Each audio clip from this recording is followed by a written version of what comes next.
بسم اللہ الرحمن الرحیم۔ السلام علیکم جماعت ہفتم، کیسے ہیں آپ لوگ؟ امید کرتی ہوں آپ سب خیریت سے ہوں گے۔ جی بیٹا، یہ آپ کا اردو کا مضمون ہے، تو کتاب آپ کی پیراماؤنٹ اردو سلسلہ، آپ کا چیپٹر نمبر ہے 16۔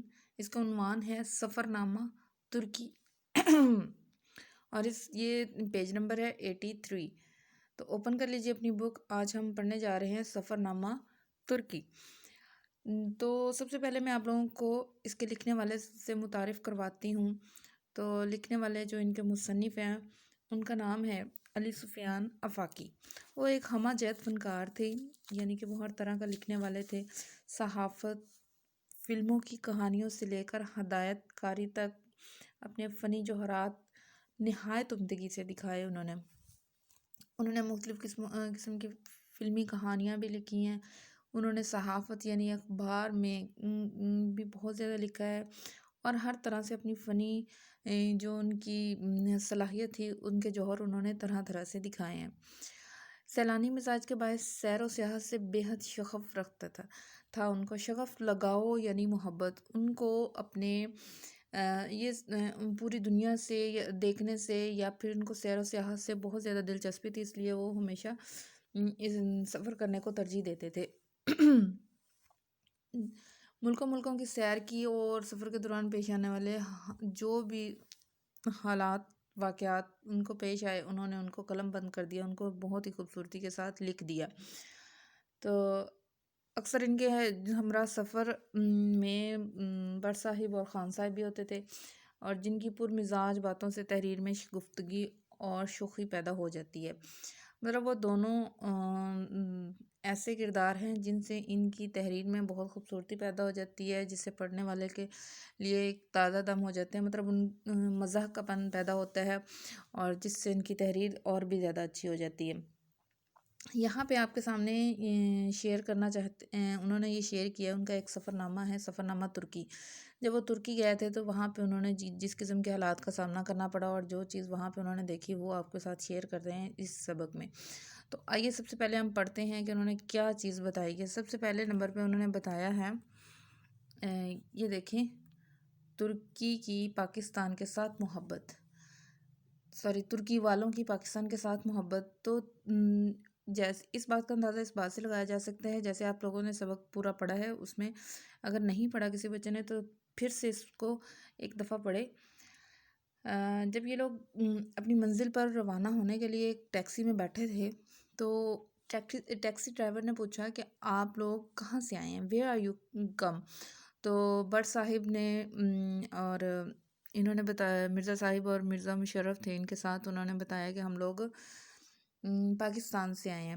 تو جیسے ہی انہوں نے کہا کہ ہم پاکستان سے آئے ہیں، تو ٹیکسی والے نے گاڑی ایک سائڈ پہ روکی اور ان سے باہیں پھیلا کر ان سے کہنے لگے خوش آمدید، اور ان بہت زیادہ خوش ہوئے ان کے ساتھ مل کے۔ تو ان کو یہ سب بہت اچھا لگا کہ ترکی والے کس طرح سے پاکستان سے محبت رکھتے ہیں۔ ہاں جی، یہاں پہ کچھ ان کے میں نے ساتھیوں کے نام لکھ دیے ہیں۔ بٹ صاحب ہیں، خان صاحب ہیں اور مرزا مشرف ہیں، یہ ان کے 3 دوست تھے جو ان کے سفر کے ساتھی تھے، اور وہ بھی ان تمام حالات و واقعات میں شریک تھے۔ تو مزید آپ ان کے بارے میں پڑھیں گے نیکسٹ۔ آگے میں بتاتی ہوں آپ کو مسجد قرطبہ۔ مسجد قرطبہ استنبول میں ہے، اور یہ ترکی میں بہت مشہور مسجد ہے۔ سیاح جب بھی جاتے ہیں ترکی میں تو اس مسجد کو وزٹ کیے بغیر کبھی نہیں آتے۔ تو یہ بہت خوبصورت مسجد ہے۔ اس مسجد کا ذکر علامہ محمد اقبال نے اپنی شاعری میں بھی کیا ہے۔ مسجد قرطبہ پر انہوں نے ایک پوری نظم لکھی ہے جو بے حد خوبصورت ہے، اور جب علامہ محمد اقبال وہاں پہ گئے تھے تو آپ نے جو ان کا دربان تھا ان سے کہا کہ مجھے 2 رکعت نماز نفل اس مسجد میں ادا کرنے کی اجازت دی جائے۔ تو اس نے کہا کہ نہیں، میں ایسے نہیں دے سکتا آپ کو اجازت، پہلے میں پوچھ کر آؤں گا، اوپر سے اجازت لوں گا جو اس کے جن کے انڈر ہے، یہ مطلب جس کی نگہبانی میں ہے۔ تو انہوں نے کہا کہ ٹھیک ہے آپ پوچھیں۔ تو وہ پوچھنے چلا گیا، تو علامہ محمد اقبال نے وہاں پہ 2 رکعت نفل پڑھی اور اس مسجد میں اذان بھی دی۔ اس کے بعد جب وہ واپس آیا تو آپ نے کہا میں چلتا ہوں، اجازت لی اور چلے آئے۔ وہ انسان حیران رہ گیا کہ مجھے اس نے کیا کہا تھا، بٹ اسے نہیں پتہ تھا کہ انہوں نے جو کام کرنے کے لیے آئے تھے وہ کر لے۔ کر لیے ہم. ہاں جی، ترکی میں اور بھی 3 چیزیں تھیں جو بٹ صاحب، مرزا مشرف خان صاحب اور علی سفیان آفاقی نے دیکھی. انہوں نے دیکھا کہ جو ادھر یزر پاک ہے وہ بہت خوبصورت ہے، اور اس سے دیکھ کے ہمیں اسلام آباد کا اسلام آباد کا شکر پڑیاں یاد آ جاتا تھا. مطلب وہ جب اتنا خوبصورت اور خوشنما منظر تھا کہ انہیں دیکھتے تو انہیں یہ لگتا تھا جیسے وہ اسلام آباد میں بیٹھے ہیں شکر پڑیاں. منظم ٹریفک ہے، یہ میم اوپر چلا گیا ہے، یہ بائی مسٹیک ہوا ہے، تو یہ منظم لکھا ہوا ہے میں نے، منظم ٹریفک. تو منظم ٹریفک تھی وہاں پہ، بہت نظم و ضبط تھا. جو اسٹوڈنٹس تھے وہ اسکاؤٹ کے یونیفارم میں تھے اور ان کو باقاعدہ ٹرین کر رہے تھے، ایک کیا گیا تھا جس سے وہ سڑکوں پر ٹریفک کو کنٹرول کر رہے تھے.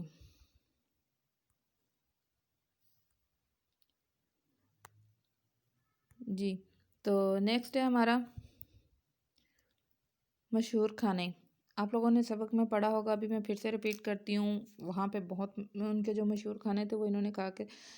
فلافل کبابوں کی ایک قسم تھی جو بہت مزیدار تھی، لیکن میٹھا گوشت تھا جو ان کے لیے تو بہت ہی زبردست ڈش تھی. لیکن ہمارے خان صاحب اور ہمارے جو مصنف تھے ان کو یہ سننے میں ہی بہت عجیب لگا کہ یہ کیا میٹھا گوشت. ہمارے ہاں کبھی گوشت میٹھا پکتا نہیں ہے نا، اس وجہ سے ہمیں یہ چیز سننے میں بہت عجیب لگی. میٹھا گوشت ان کی ایک مشہور ڈش ہے اور بہت لذیذ ہوتی ہے. پھر یہاں پہ قہوے کی بات ہوئی ہے، تو قہوہ ہر کھانے کے بعد جب بھی کوئی کھانا کھاتا ہے تو اس کے بعد پیتے ہیں، کیونکہ یہ ہاضمے کے لیے بہت مفید ہوتا ہے. تو یہ کہتے ہیں کہ یہ انتہائی کڑوا اور بد ذائقہ تھا اور میں نے بالکل بھی اسے نہیں پیا. تو یہ کچھ اہم نکات تھے اس سبق میں جو میں نے آپ لوگوں کے ساتھ شیئر کیے ہیں. تو آپ لوگوں نے مزید اس میں سے نکالنے ہیں اور آپ لوگوں نے اس میں اور مائنڈ میپ ڈرا کر کے مجھے واٹس ایپ کرنا ہے آپ لوگوں نے. اس کے بعد آئیں جی، میں نے آپ لوگوں کے لیے کچھ تصویریں نکالی ہیں. یہ دیکھیں جی، یہ تصویر ہے آپ کی مسجد قرطبہ کی، استنبول میں مسجد قرطبہ بہت خوبصورت مسجد ہے، اور یہ اس کی پکچر ہے. یہ ہے جی میٹھا گوشت جس کا ذکر کیا گیا تھا. یہ وہ میٹھا گوشت ہے جو ترکی میں خاص طور پر بنایا جاتا ہے. اس کے بعد یہاں پہ کچھ کافی ساری ہیں جو جگہ ہیں جو مشہور ہیں ترکی کی. یہ دیکھیں، یہ ترکی کا فلیگ ہے. اس کے علاوہ یہ مسجد قرطبہ ہے. باقی آپ لوگ ان چیزوں کو دیکھیے گا اور نیٹ سے مزید دیکھیے گا. یہ بہت خوبصورت ملک ہے اور اس میں بہت سی ہسٹوریکل بلڈنگز ہیں جو دیکھنے سے تعلق رکھتی ہیں. ٹھیک ہے، اس کو ایک دفعہ پھر دیکھیے گا. ہاں جی، آپ لوگوں سے میں نے ابھی جو نیکسٹ کام دے رہی ہوں میں آپ لوگوں کو، وہ یہ ہے کہ آپ لوگوں نے اس سبق کا خلاصہ تحریر کرنا ہے. جو آپ لوگوں نے پڑھا ہے اہم نکات کو ذہن میں رکھتے ہوئے آپ نے اس سبق کا خلاصہ تحریر کرنا ہے. اس کے بعد میں آپ لوگوں سے آپ لوگوں نے یہ جو سوالات ہیں، سوالات آپ کے سبق کے اندر سے آپ نے کوسچن بنانے ہیں. آپ لوگوں نے 5 شارٹ کوسچن یعنی کہ ایڈیشنل کوسچنس کے طور پر اس چیپٹر کے اندر سے بنانے ہیں. ٹھیک ہے، جیسے آپ اس میں لکھ سکتے ہیں، فرض کریں میں آپ سے ایک کوسچن آپ کو ایگزامپلس کے طور پر بنا کے دکھاتی ہوں. تو وہ کوسچن ہے کہ سبق کے شروع میں کون سا جملہ، یا پھر اس میں آپ ڈیفرنٹ بھی کر سکتے ہیں، اس کے شعر کے اباؤٹ کر سکتے ہیں. سفر ہے شرط مسافر نواز بہتر ہزارہا شجر سایہ دار راہ میں ہے. تو آپ یہ لکھ سکتے ہیں کہ سبق کے شروع میں کون سا شعر بیان کیا گیا ہے. تو آپ اس کے جواب میں شعر ہی لکھ سکتے ہیں. یہ والا جو میں نے ابھی پڑھا ہے، سفر ہے شرط مسافر نواز بہتر ہزارہا شجر سایہ دار راہ میں ہے. تو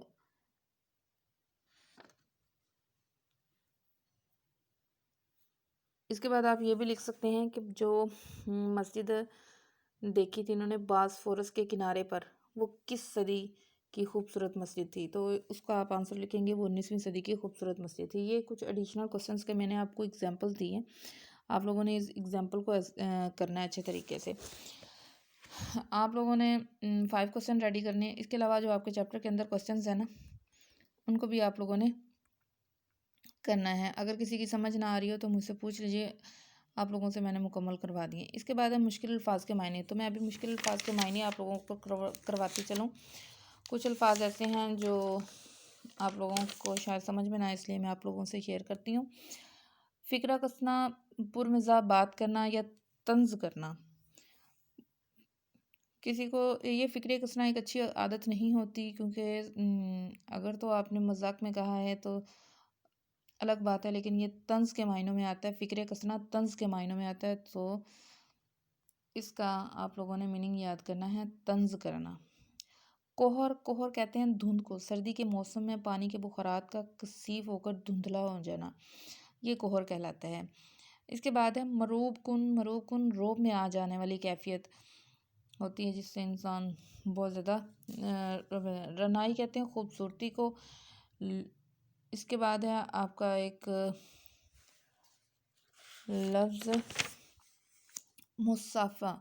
مصافحہ ملاقات کے وقت جب ہم ہاتھ ملاتے ہیں تو اسے ہم کہتے ہیں مصافحہ. اور معانقہ کہتے ہیں گلے ملنا. تو مصافحہ اور معانقہ یعنی ہاتھ ملانا اور گلے ملنا. اس کے بعد ہے تجاوزات. فٹ پاتھ پر ٹھیلے اور خوانچے وغیرہ یعنی ریڑیاں جو ایکسٹرا لگائی جاتی ہیں فٹ پاتھ پہ ہوتی ہیں. یہ جو جیسے آپ لوگ بازار میں انٹر ہوتے ہیں تو شروع میں جو آپ لوگوں نے دیکھا ہوگا ریڑیوں کا رش لگا ہوتا ہے، خوانچہ خوش ہوتے ہیں. یہ ساری کیا ہوتی ہیں؟ تجاوزات ہوتی ہیں. اس کے بعد آ جائیے جملوں کی طرف. جی، جملے ہم لوگوں نے کرنے ہیں: معانقہ، مصافحہ، دل خوش ہونا، ایمان تازہ ہونا، فکرہ کسنا. تو یہ بہت آسان جملے ہیں، آپ لوگوں نے پہلے کر لیے ہیں. ابھی اس کو دوبارہ سے آپ لوگوں نے صرف ریوائز کرنا ہے، یاد تو آپ لوگوں کو ہیں. لفظوں کا کھیل کیا تھا ہم لوگوں نے، مکمل کیا تھا. آپ نے کرنا کیا ہے، اشاروں کی مدد سے الفاظ بنانے ہیں، لیکن یہ خیال رکھنا ہے کہ ہر نیا لفظ پہلے لفظ کے آخری حرف سے شروع ہونا چاہیے. جیسے رات ہے، رات کا مترادف کیا ہوتا ہے؟ مترادف شب.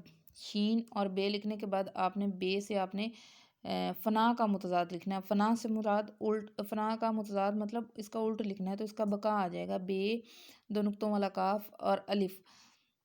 الف پہ ختم ہو رہا ہے تو علم کی آپ نے جمع لکھنی ہے. علم کی آپ نے جمع لکھنی ہے، پھر آپ نے مصائب کا واحد لکھنا ہے. تو یہ آپ کے الفاظ مکمل ہو جائیں گے. یہ کروایا ہوا میں نے آپ لوگوں کو. پھر بھی اگر کسی کو سمجھ نہ آ رہی ہو تو وہ مجھ سے پوچھ لیں. اس کے بعد آ جائیں قواعد کی طرف. متشابہ الفاظ بلحاظ املا. تو کچھ الفاظ ایسے ہوتے ہیں جو سننے میں تو ایک جیسے لگتے ہیں، لیکن ان کی املا مکمل طور پر مختلف ہوتی ہے. املا ایک جیسی ہوتی ہے، لیکن ان کے میننگ جو ہوتے ہیں وہ بہت ڈیفرنٹ ہوتے ہیں. جیسے ملک لفظ ہے، میم لام کاف، ملک وطن. ملک لفظ ہے، میم لام کاف، تو ملک کیا ہے؟ فرشتہ ہوتا ہے. اس کے بعد ملک کہتے ہیں یہ آپ کی ملک میں ہے کیا؟ تو وہ ہم ملکیت کے معنوں میں استعمال کرتے ہیں. اور مالک مطلب بادشاہ، تو وہ بھی ایک جیسے لکھا جاتا ہے. اس کے بعد آپ لوگوں کا پیج نمبر ہے 89. اس میں متشابہ الفاظ ہیں، ان کو آپ لوگوں نے دیکھنا ہے. باقی انشاءاللہ نیکسٹ لیکچر میں آپ لوگوں کو یہ مزید ڈیٹیل کے ساتھ کرواؤں گی. تو اگر کسی کو کوئی پرابلم آ رہی ہو تو وہ مجھ سے پوچھ لیں. اینڈ بیسٹ آف لک. یہ آپ کا کام، اور یہ میں نے جو آپ کے ساتھ پکچر شیئر کی ایک بار پھر دیکھ لیجئے. یہ آپ کا مائنڈ میپ، آپ لوگوں نے مائنڈ میپ بھی بنانا ہے. اوکے، اللہ حافظ بیٹا. اگر کسی کو کوئی مسئلہ ہو رہا ہے، کسی بات میں سمجھ نہیں آ رہی تو آپ لوگ مجھ سے پوچھ سکتے ہیں. تھینکس.